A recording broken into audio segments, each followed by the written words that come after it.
Hola hermanos, buenos días.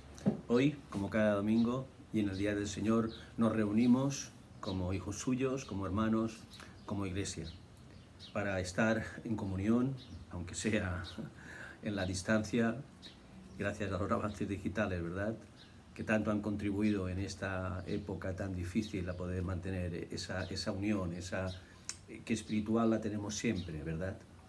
Yo quería hablarles en esta mañana de los planes de Dios. Dentro de esta situación en la que todos tenemos planes de todo tipo, hay unos planes que están por encima y que además siempre se acaban cumpliendo, que son los planes de Dios en la vida del hombre, en tu vida y en mi vida. Quiero compartir con ustedes un texto de Hechos, el capítulo 26, en el que nos habla de un juicio, en el que nos habla de cómo Pablo se tiene que enfrentar a un juicio. Dice la palabra del Señor en Hechos 26, del 1 al 18. El capítulo, como saben, es hasta el 32, pero en esta mañana compartiremos hasta el 18. Dice la palabra del Señor: Entonces Agripa dijo a Pablo: ¿se te permite hablar por ti mismo? Pablo entonces, extendiendo la mano, comenzó así su defensa. Me tengo por dichoso, oh rey Agripa, de que haya de defenderme hoy delante de ti de todas las cosas de que soy acusado por los judíos. Mayormente, porque tú conoces todas las costumbres y cuestiones que hay entre los judíos, por lo cual te ruego me oigas con paciencia. Mi vida, pues, desde la juventud, la cual desde el principio pasé en mi nación, en Jerusalén, la conocen todos los judíos, los cuales también saben que yo desde el principio, si quieren testificarlo, conforme a la más rigurosa secta de nuestra religión, viví fariseo. Y ahora, por la esperanza de la promesa que hizo Dios a nuestros padres, soy llamado a juicio. Promesa cuyo cumplimiento esperan que han de alcanzar nuestras 12 tribus, sirviendo constantemente a Dios de día y de noche. Por esta esperanza, oh rey Agripa, soy acusado por los judíos. ¿Qué? ¿Se juzga entre vosotros cosa increíble que Dios resucite a los muertos? Yo ciertamente había creído mi deber hacer muchas cosas contra el nombre de Jesús de Nazaret, lo cual también hice en Jerusalén. Yo encerré en cárceles a muchos de los santos, habiendo recibido poderes de los principales sacerdotes, y cuando los mataron yo di mi voto. Y muchas veces, castigándolos en todas las sinagogas, los forcé a blasfemar, y enfurecido sobremanera contra ellos, los perseguí hasta las ciudades extranjeras. Ocupado en esto, iba yo a Damasco, con poderes y en comisión de los principales sacerdotes, cuando a mediodía, oh rey, yendo por el camino, vi una luz del cielo que sobrepasaba el resplandor del sol, la cual me rodeó a mí y a los que iban conmigo. Y habiendo caído todos nosotros en tierra, oí una voz que me hablaba y decía en lengua hebrea: Saulo, Saulo, ¿por qué me persigues? Dura cosa te es dar coces contra el aguijón. Yo entonces dije: ¿quién eres, Señor? Y el Señor dijo: yo soy Jesús, a quien tú persigues. Pero levántate y ponte sobre tus pies, porque para esto he aparecido a ti, para ponerte por ministro y testigo de las cosas que has visto y de aquellas en que me apareceré a ti, librándote de tu pueblo y de los gentiles, a quienes ahora te envío, para que abras sus ojos, para que se conviertan de las tinieblas a la luz y de la potestad de Satanás a Dios, para que reciban por fe, que es en mí, perdón de pecados y hasta herencia entre los santificados.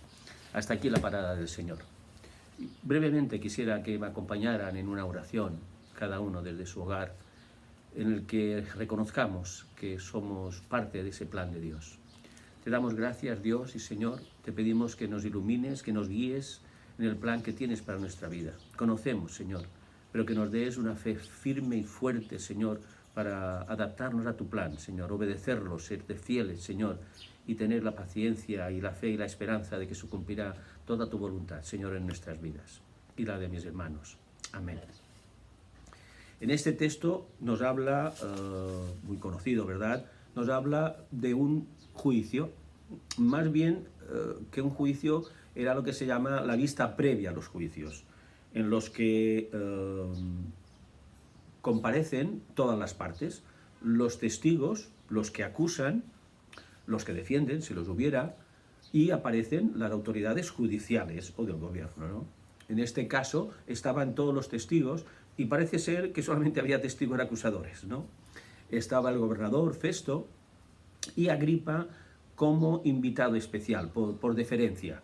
Como autoridad que era también, aunque de otra región, Festo lo invitó, ¿no? Para congraciarse con él, le invitó a esa vista o a ese juicio. Pablo es acusado. El texto nos habla de esta situación. Y uno podría preguntarse de qué era acusado Pablo. Porque en todo juicio o en todo juicio previo se le tiene que acusar de algo. Y había acusaciones muy concretas. Una de que Pablo enseñaba que la circuncisión no era necesaria para salvarse, que tanto podía salvarse el que se había circuncidado, según la costumbre y ley judía, como el que no estaba circuncidado. Esa era una de las acusaciones, pero además era real. Pablo enseñaba esto, ¿no? También Pablo mostraba, y eso sí que indignaba y enfurecía a los judíos, que los gentiles también se podían salvar, que la salvación Dios la había regalado a todo aquel que creyera en él, que le aceptara, que la salvación no era cosa exclusiva de un grupo, de una raza, ni de una nación. La salvación era y estaba al alcance de gentiles y de judíos.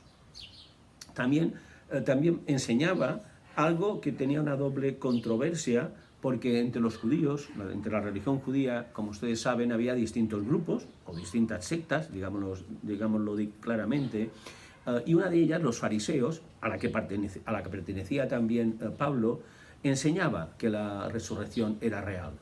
Por lo tanto, ahí había una doble discusión de los grupos que la aceptaban y los grupos que no la aceptaban dentro de la misma religión judía. Por lo tanto, todas las acusaciones que se vertían contra él eran ciertas. Pablo no lo negaba ni lo negó.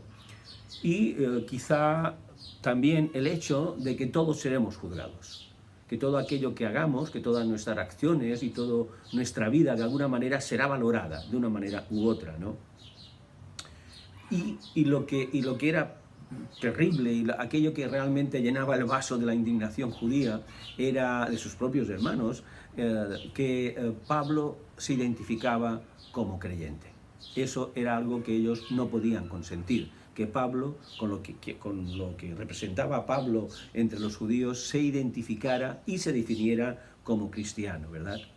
Pero ninguna de estas acusaciones se consideraban delito ante ningún tribunal, ni por muy parcial que fuera, ni ante este. No había peso legal para acusarle de nada, porque eran cuestiones, muy bien lo dijo Festo, que eso eran cuestiones de los judíos, eran cuestiones de la religión judía. De hecho, ya tampoco no era una cuestión de Pablo, porque Pablo había abrazado a Cristo. Era un problema solamente de los judíos, ¿verdad? ¿Y cuántas veces nosotros también, cuando manifestamos nuestra fe, nosotros la manifestamos y surgen problemas, pero a veces los problemas están en aquellos que muestran su desacuerdo, no en nosotros, ¿no? Pablo presenta a Jesús, proclama a Jesús como el Mesías esperado. Ese Mesías, tan largo tiempo esperado por su pueblo, que había llegado, que algunos lo habían aceptado, otros no lo habían aceptado, y ese Mesías, al que por no aceptarlo y rechazarlo, lo crucificaron, fue muerto, sepultado y al tercer día resucitó. Y Pablo de alguna manera proclama a ese Jesucristo. Y a ese Jesucristo al que él había perseguido, hasta muy poco tiempo antes, había perseguido, y a sus seguidores, y a ese mismo Jesucristo, él muestra cómo ha tenido un encuentro con este Señor, con Dios. Y lo explica, dice, yo a este Jesucristo que perseguía, yo he tenido un encuentro con él, yo le he visto, él me ha tocado, él me ha hablado, yo le he oído. De alguna manera explica el por qué él acepta a Cristo como Señor y Salvador y Dios, porque ha tenido un encuentro con él. Y un encuentro en que le ha llevado a aceptarlo y a proclamarlo. Ese era el kit de la cuestión. El que no tanto que Pablo defendiera distintas cuestiones que eran solo cuestiones para los judíos, sino que además proclamara que él había visto a Jesucristo, que Jesucristo le había hablado, que le había tocado y le había enseñado. Eso era un peligro inadmisible para los judíos. No podían aceptarlo. Y ese era el quid de la cuestión. Y se proponían, como sabemos en todos esos versículos, del capítulo desde el 21 al 26, que nos hablan de cuando Pablo es detenido, lo han liberado una y otra vez, todo ese tiempo que dura 2 años de continuo acoso, en el que vemos que la idea de los judíos era matar a Pablo, porque no podían consentir que él siguiese esa labor que los discípulos, que los apóstoles ya de alguna manera habían iniciado. Está claro, y el versículo 16 lo dice, lo vemos claramente, ¿no?, en palabras de nuestro Señor Jesucristo, que dice: pero levántate. Cuando ha tumbado a Pablo, no sabemos si iba caminando, iba a lomos de un caballo, no lo sabemos, pero sí sabemos que cayó al suelo. Y Jesucristo le dice: pero levántate y ponte sobre tus pies, porque para esto he aparecido a ti, para ponerte por ministro y testigo de las cosas que has visto y de aquellas en que me apareceré a ti. Jesucristo ya le está preparando. No solamente ya lo ha tocado, sino que ya le está dando un anticipo de lo que espera de él. Está claro que Dios quería que el Evangelio llegara a todo lugar. Esa es la realidad, ¿no? Y que su Hijo Jesucristo empezó ese proceso enviando a sus discípulos, enviando a los apóstoles a expandir su palabra y a predicar su palabra. Jesucristo inició ese proceso, ¿no?, del plan de Dios para que el hombre pudiera salvarse. Y Jesucristo llama a Pablo, eligió a Pablo, porque quería que Pablo fuera un instrumento poderoso en sus manos. Él quería que fuera el impulsor de su evangelio, no solo en la región y alrededores, sino también que llegara a todo lo que es la cuenca del Mediterráneo, que cubriera una gran parte de lo que es de Europa, al menos las riberas, de alguna manera que él iniciara ese proceso de difusión del Evangelio para que el hombre conociera a Jesucristo, tuviese la oportunidad de ser salvo. Fue un instrumento poderoso en manos de Dios. Él quería que Pablo iniciara ese proceso de mostrarle a todo el mundo que en él estaba la salvación. Y el Señor lo sigue haciendo hoy en día. Todos aquellos que hemos conocido a Cristo, que Él en su misericordia ha llegado a nuestra vida, de alguna manera Él se proclama a nosotros para que nosotros también a la vez llevemos esa verdad, la única verdad, a aquellos que no le conocen. Todos tenemos que seguir la labor de los primeros apóstoles, de los primeros discípulos, de Pablo, el impulsor, el gran impulsor contemporáneo, por decirlo de alguna manera, dentro del avance del cristianismo. Y todos de alguna manera tenemos que recoger el testigo y seguir haciéndolo. Porque Dios nos sigue llamando. Y Dios tiene un proceso en esa lección. Él empieza por elegir al que quiere. Dentro del proceso del llamado de Cristo a todo hombre y mujer que Dios llama, empieza por elegir al que quiere. Una vez que la ha elegido, lo prepara y lo fortalece para acabar estando fortalecido y preparado para desarrollar la vida que tiene que desarrollar y el lugar en el que Dios le pueda poner y que sea. De alguna manera, Dios me llama, te prepara, te fortalece y te muestra lo que tienes que hacer en tu vida para que puedas desarrollar tu vida con el rol, con las funciones, con el trabajo o con el ministerio que te ocupe, que el Señor te muestre. Porque todo eso es la vida del creyente. La vida del creyente es todo aquello que él hace, todo aquello que él emprende, teniendo a Cristo en el centro. En ese primer punto que les decía yo de estos 3 que quiero compartir, está el que Dios elige a quien quiere. Y la verdad que el Señor quiere elegirnos a todos. El Señor nos quiere a todos. Cuando Pablo fue llamado, se produce una situación de miedo en todos aquellos que le conocían, porque la verdad que nadie escoge a un lobo para guardar el rebaño de ovejas. Eso es una verdad, ¿no? Ni tan siquiera Dios lo hace. El Señor no hace locuras. Sí que Dios puede llamar a un lobo para guardar a sus ovejas, pero evidentemente primero inicia un proceso, y es el proceso de transformarlo, de cambiar su corazón. A Dios nuestras actitudes, nuestro carácter, nuestra preparación, nuestra formación, le puede servir, le puede utilizar, pero necesita empezar por el primer paso. No importa tanto nuestra formación y nuestro conocimiento, pero sí que tiene que cambiar nuestro corazón. El corazón quizá de piedra, el corazón quizá indiferente a la voluntad y al Espíritu de Dios, tiene que ser transformado y cambiado. Si no, Dios no puede hacer nada con nosotros. Dios puede llamar a quien quiere y utilizar a quien sea, pero hay un proceso de cambio y de transformación, y luego de preparación y formación. El Señor tenía un plan, está claro. En el capítulo 9 hay dos versículos que quiero leerles en los que nos muestra claramente este plan. Cuando en el capítulo 8, versículo 3, cuando Saulo, también llamado así, empieza a perseguir a la iglesia, en el capítulo 8, el versículo 3 nos describe: y Saulo asolaba la iglesia, entrando casa por casa, arrastraba a hombres y a mujeres y los entregaba en la cárcel. Claro, eso para los creyentes era un lobo, ¿no? Imagínense su asombro y su temor cuando veían al Pablo que les había perseguido, cambiado, transformado y aceptando a Cristo. Y en el capítulo 9, son dos versículos que pienso que son capitales, que nos definen esa transformación, ese cambio.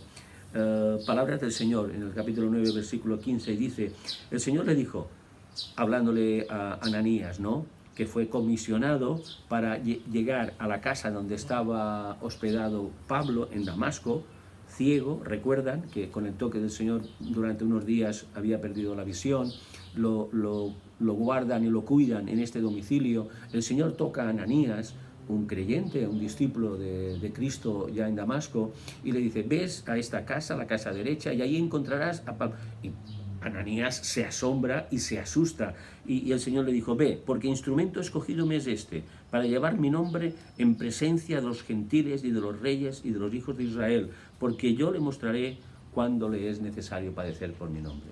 Claro, Ananías se sorprende, ¿no?, y aún en fe, pero con mucho temor que no disimula, le costaba aceptar la orden de Dios.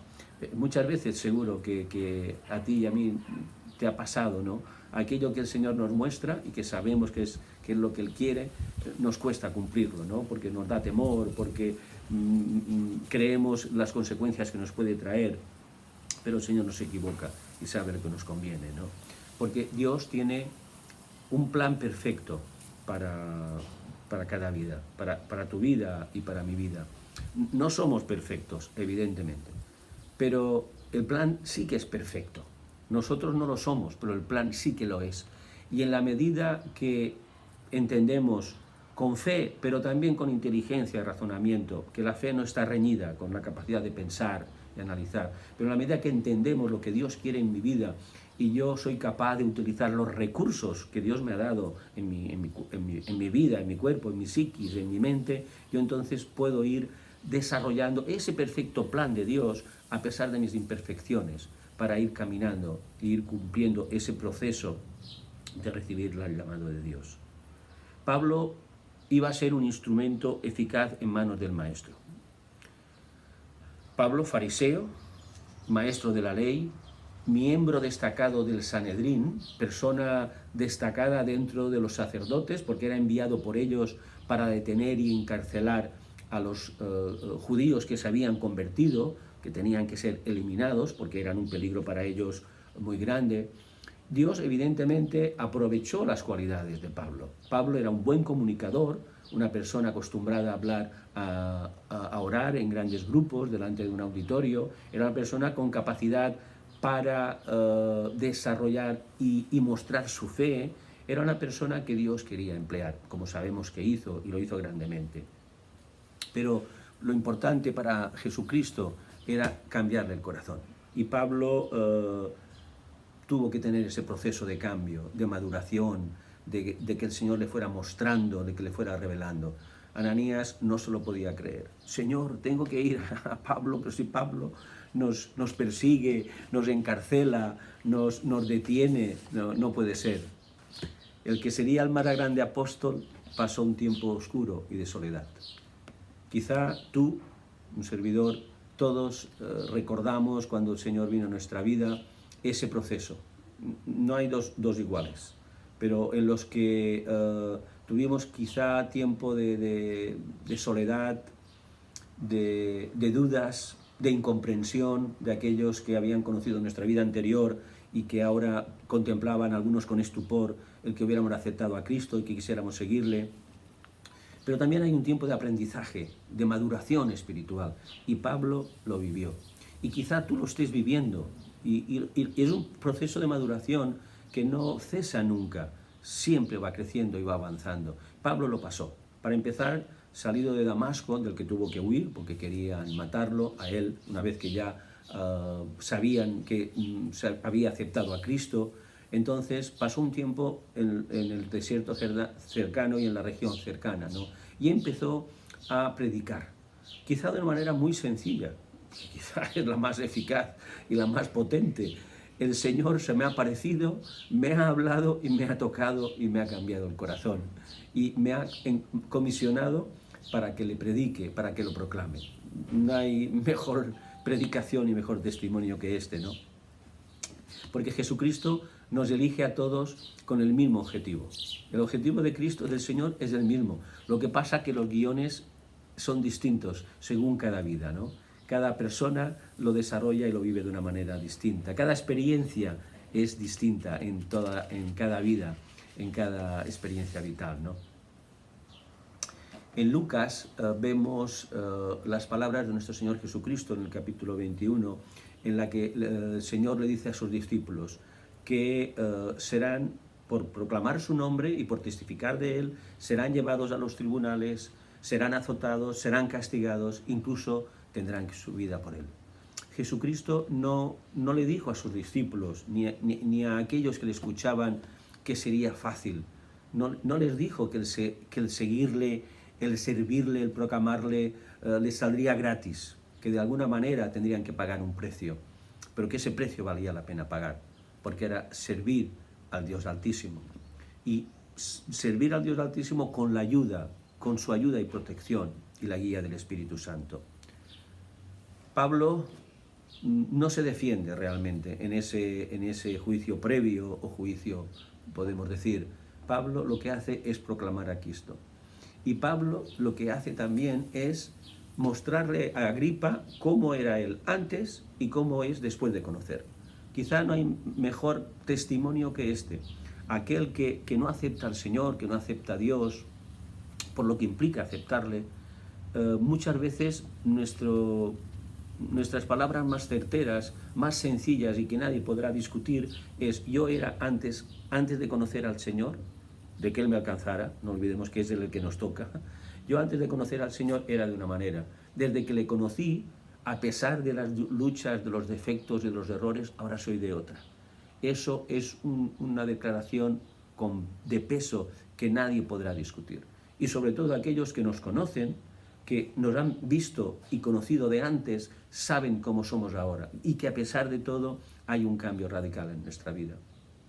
Y Pablo es lo que quería hacer con el rey Agripa, no pretendía otra cosa. En el versículo 4, cuando el rey Agripa le ha dado permiso para hablar, le dice algo que Agripa ya conocía. Mi vida, pues, refiriéndose a Agripa, desde mi juventud, la cual desde el principio pasé en mi nación en Jerusalén, la conocen todos los judíos. Era una manera de decir: mira, pueden decir de mí todo lo que quieran, yo no lo discuto, pero a mí me conocen desde que nací, saben quién soy y cómo soy. Qué palabras de tanto peso, ¿verdad? Y ese que era antes, ahora ya no lo soy, por gracia de Dios y por su gloria. Sí, dice el 7, promesa cuyo cumplimiento esperan que han de alcanzar nuestras 12 tribus. De alguna manera le está diciendo: todo eso que me están acusando es verdad, y todo eso lo refleja ya nuestro texto.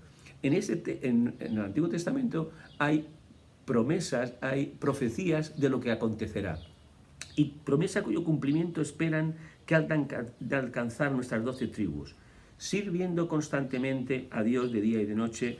Por esa esperanza, oh rey Agripa, soy acusado por los judíos. De qué manera tan inteligente pero sencilla le está haciendo a rey Agripa. De todo lo que se me está acusando, no hay nada que tenga ningún motivo, ninguna razón. De alguna manera, Pablo le está diciendo a Agripa cómo el Señor lo cegó en lo físico, en la visión física, pero le dio la luz en lo espiritual. El Señor le cegó los ojos, pero para darle una visión espiritual. Y que esos ojos espirituales ahora, renacidos, cambiaran su vida. Y para Agripa no era cuestión de creer o no creer. Agripa le escuchaba, ¿no? Como a veces nos escuchan cuando le hablamos al mundo de Cristo, de cómo cambia la vida de las personas que creen en Él, de la realidad, no de fantasía ni de historia, sino de la verdad, que Jesucristo es el Hijo de Dios, un Dios poderoso, el único Dios, que está sentado a su diestra y que intercede por nosotros. Y le podemos decir al mundo multitud de ejemplos y de situaciones y de milagros que ha obrado en nuestra vida. Eso se lo podemos decir. Pero el mundo lo aceptará o no lo aceptará. Y Agripa, como judío que era, de raza, para Agripa ya no era cuestión de creer o no de creer. De hecho, un poco más adelante, vemos cuando en un momento exclama: por poco me convences de ser cristiano, casi cristiano. Yo no sé si hay casi cristianos, o sí, quizás sí que haya casi cristianos, pero no cristianos del todo. Para Agripa ya no era cuestión de creer o no creer. Para Agripa era cuestión de política. Era cuestión de defender sus intereses y de cómo Pablo, de alguna manera, él intuía cómo el Evangelio llegaría a cambiar el mundo, transformar la sociedad o influiría de tal manera, y él eso lo veía como un peligro, como lo veían las autoridades romanas. Veían al cristianismo como un peligro que afectaría y quizá debilitaría su poder y su influencia negativa, evidentemente. Y no podía aceptar que nada entorpeciera su poder. El Señor nos prepara, el Señor nos lleva a aceptarle, el Señor nos lleva en ese proceso de ver cómo podemos mostrarle al mundo, cómo podemos servir a Jesucristo de una manera eficaz. En el versículo 2, me tengo por dichoso, oh rey Agripa, es muy interesante, de que haya de defenderme hoy delante de ti de todas las cosas que soy acusado por los judíos. Pablo, y es importante situarse en el contexto y de presentar la palabra y de compartir de manera que el otro nos entienda, Pablo conocía muy bien a Agripa. Yo le quiero recordar la historia de la familia Agripa, bastante terrible, porque el bisabuelo de ese Agripa era el que dio la orden de asesinar a todos los niños en la época de nuestro Señor Jesucristo recién nacido, y recuerdan que sus padres tuvieron que huir para ponerlo a salvo, ¿no? El bisabuelo fue el que dio la orden, ¿no?, de eliminar a todos los niños. O sea que la familia Agripa, oiga, era de armas tomar, ¿eh? También ese era el bisabuelo, ¿no? Luego el abuelo fue el que decapitó, por un capricho de una situación pecaminosa, fue el que decapitó a Juan el Bautista. Por lo tanto, la familia Agripa era para que Pablo temblara ante el rey Agripa, pero Pablo estaba tranquilo. Pablo sabía que lo único que tenía que hacer era proclamar al Señor, no tenía por qué defenderse, el Señor le defendería a él. Y además también nos muestra cómo, recordando la biografía de la familia Agripa, cómo el padre de Agripa torturó a Santiago. Y de qué manera, y el Señor controla todo, ¿no?, podría haber sido también otro Agripa nefasto en la historia del cristianismo, pero no, Dios tenía otros planes, y Pablo, como parece ser, fallecería en Roma, muchos años después. Pero de alguna manera Pablo conocía muy bien a ese Agripa.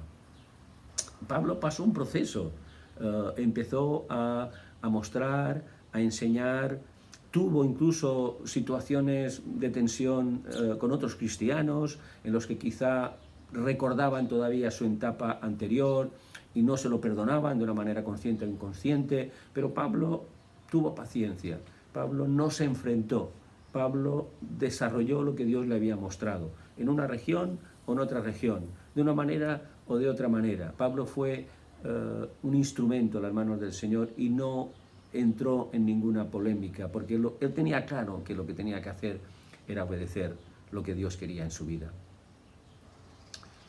Pablo fue preparado para la nueva vida. Como el Señor nos va preparando para nuestra nueva vida. Esta nuestra vida nueva puede empezar en cualquier momento de nuestra vida. Puede ser desde recién nacidos, que ya nos criemos y vivamos en una familia cristiana. Puede ser a cualquier edad. En ese momento empieza la nueva vida. Y en Pablo empezó una nueva vida en el momento que que recibió a Cristo, le aceptó, le escuchó, lo vio. Qué privilegio, ¿verdad? Qué hermoso. Y a partir de ese momento él fue otra persona y vivió tal cual. Y vivió una vida en muchos aspectos, aunque fuese un hombre extraordinario en las manos de Dios, él siguió desarrollando incluso su trabajo. Pablo fue constructor, como nos dice la palabra, de tiendas de campaña. Podríamos decir que era un autónomo, como hoy, ¿verdad? Los pobres están atravesando una situación muy difícil, ¿no? Y muchos otros, ¿no? Y Pablo siguió trabajando para sostenerse, porque para él el evangelizar, el ministrar, para él no era un trabajo, él era parte de su vida, el centro de su vida, el proclamar a Cristo. Y en ese proceso de preparación y de fortalecimiento de Pablo, Dios fue trabajando con él, con el Espíritu Santo. Le dio la oportunidad de grandes gestas para la gloria del Señor, ¿no? Sus viajes misioneros expandieron su palabra en muchos lugares. Muchos podemos decir que somos herederos espirituales de esa labor. Una labor que no ha cesado y una labor que un servidor, cada uno de ustedes podemos desarrollar en el lugar en donde estemos, en el trabajo en donde estemos, con nuestras familias, con nuestros amigos, testificando. No importa si dice, no, si yo no sé evangelizar. Evangelizar puede ser proclamar a Cristo simplemente y decirle a la gente lo que Dios ha hecho en mi vida. Eso nadie te lo podrá discutir. Podrán tener dudas de determinadas cuestiones, de determinadas cosas que tú les puedas mostrar, pero nadie podrá discutir lo que el Señor ha hecho en tu vida, y más si te conocían de tu vida anterior. Pablo reconoce sus errores humildemente. En el versículo 9, ante Agripa, le dice, no esconde nada, porque más que defenderse, Pablo estaba dando testimonio, estaba proclamando al Señor. Todo lo que decía Pablo era para la gloria del Señor. El versículo 9 nos lo dice claramente. Yo primeramente, le dice a Agripa, había creído mi deber hacer muchas cosas contra el nombre de Jesús de Nazaret. Era un hombre honesto, Pablo. Equivocado, evidentemente, religioso, con un celo religioso por Dios, pero un celo que le llevaba a no conocer a Dios verdaderamente. Un celo que hacía que su corazón se endureciera ante la necesidad, un celo que no llevaba a amar, que no llevaba a realmente disfrutar de la presencia de Dios, un celo que le hacía ser cruel, incluso persiguiendo a aquellos que habían aceptado al Hijo de Dios. Yo ciertamente había creído mi deber hacer muchas cosas contra el nombre de Jesús de Nazaret, lo cual también hice en Jerusalén. Yo encerré en cárceles a muchos de los santos, habiendo recibido poderes de los principales sacerdotes, y cuando los mataron yo di mi voto.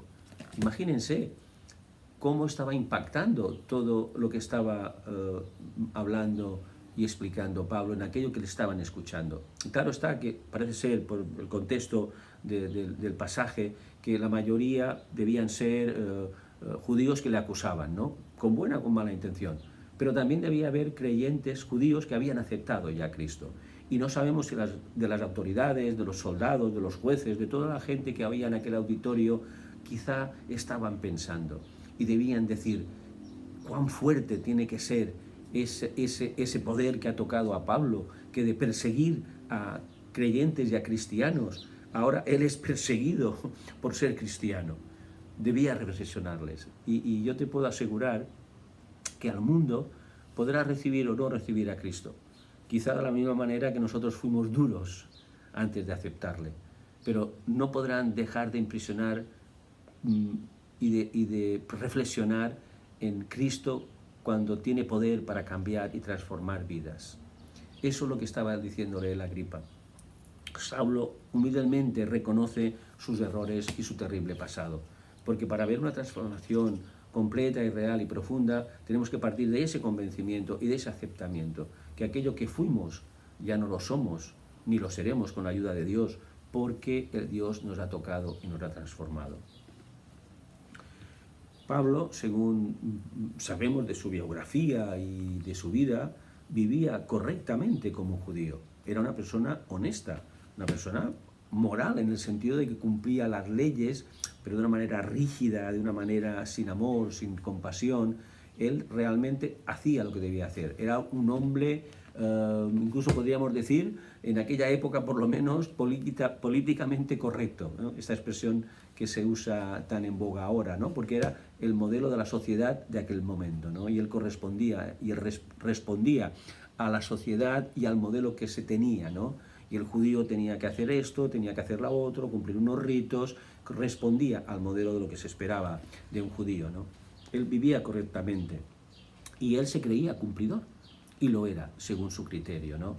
Pero claro, cuando Dios toca, cuando Dios transforma, todo aquello que creíamos muchas veces que teníamos por importante, a partir de ese momento ya es basura, ¿no? Ya no tiene ningún valor. En el versículo 12, en el que Pablo inicia el relato de su conversión, dice: ocupado en esto iba yo a Damasco, con poderes y en comisión de los principales sacerdotes. De alguna manera está hablando a Agripa de igual a igual, de persona con poder, con influencia, a persona con poder y con influencia. Le está diciendo: yo iba cumpliendo mi cometido, mi misión, con órdenes y autorizaciones para poder hacer lo que tenía que hacer. Ocupado en esto iba yo a Damasco, con poderes y en comisión de los principales sacerdotes. Él seguía las instrucciones también del grupo de sacerdotes para proseguir esa persecución. Lo paradójico de todo esto era, como vemos, y le está diciendo a Agripa: yo era miembro del Sanedrín, yo de alguna manera fui apóstol, enviado, lo que significa apóstol del Sanedrín, del poder religioso, y ahora también soy apóstol, pero ahora soy apóstol de Jesucristo. Ahora soy enviado por Jesucristo a difundir su evangelio y a mostrar su evangelio a todo aquel que quiera recibirlo y quiera aceptar a Cristo. Jesús, con eso quiero acabar, nos llama a un pacto, a un nuevo pacto. En un pacto en el que tenemos que simplemente recibirle como Salvador, es muy sencillo, aceptarle como Dios y Señor, pedirle perdón por nuestros pecados, darle las gracias porque nos pueda aceptar como hijos suyos, y solo que nos pide el que le podamos amar, el que le podamos adorar, servir, seguir, ser instrumento en sus manos y obedecerle. Es un pacto muy fuerte, un pacto que transforma nuestra vida. Ya todo aquel que hemos recibido a Cristo, ya a pesar de las vicisitudes y a pesar de esos dientes de sierra que a veces es la vida espiritual de todo creyente, a pesar de todo ello, siempre sobresale el Espíritu de Dios en nuestra vida y la fuerza del Espíritu Santo para levantarnos y darnos la luz. Yo quería compartir con ustedes ese texto, ¿no?, de un hombre que fue elegido, que fue llamado, como cualquiera de ustedes, como un servidor, de un hombre que sufrió un proceso de preparación, de fortalecimiento para enfrentar todo lo que tendría que enfrentar, que no fue poco, que estuviese fuerte espiritualmente para poder servir al Señor, pero que a pesar de todo siguió su vida, siguió con su trabajo, con sus luchas, con sus viajes, con la relación con los que él amaba, con sus amigos, con sus familiares. Fue un modelo en muchos sentidos de un creyente de hoy, en muchos aspectos. Y yo creo que el Señor quiere esto de nuestras vidas. Seamos capaces de seguir ese proceso, pero para al final hacer la vida que Dios quiere que hagamos, que es sobre todo y principalmente tener a Cristo en el centro de nuestra vida. Yo quiero acabar con el último versículo de ese texto que hemos compartido, el 18, que dice: para que abran sus ojos, para que se conviertan de las tinieblas a la luz y de la potestad de Satanás a Dios, para que reciban por la fe que es en mí perdón de pecados y herencia entre los santificados. Hasta aquí la palabra del Señor. Yo brevemente les pido que inclinemos nuestras cabezas y presentemos estas palabras delante de Dios para que el Señor nos ayude en su voluntad y en el plan que tiene para tu vida y para mi vida. Te damos gracias, Señor, por esa oportunidad de reunirnos como iglesia, aún en la distancia. Sigue con nosotros, Señor. Te pido por mis hermanos, te pido, Espíritu Santo, que selles tu palabra en nosotros, Señor, que podamos ser instrumentos en tus manos para poder mostrar al mundo que tú eres Dios y Señor y que tú cambias y transformas las vidas y que das socorro y consuelo al que lo necesita en medio de la tribulación. Te alabamos y te damos gracias, Señor. Amén.